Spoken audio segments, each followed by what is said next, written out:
vida te pasó lo que tenía que pasar. Capaz que no somos responsables de lo que nos pasó, pero sí de la manera que reaccionamos a lo que nos pasó.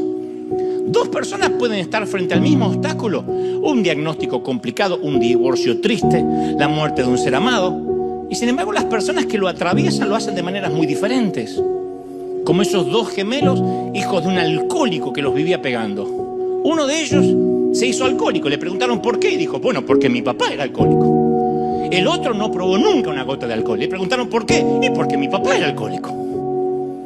Entonces una persona se adueña de su dolor, mientras que la otra es atrapada por ese mismo dolor. Una persona se vuelve mejor, saca la mejor versión de sí.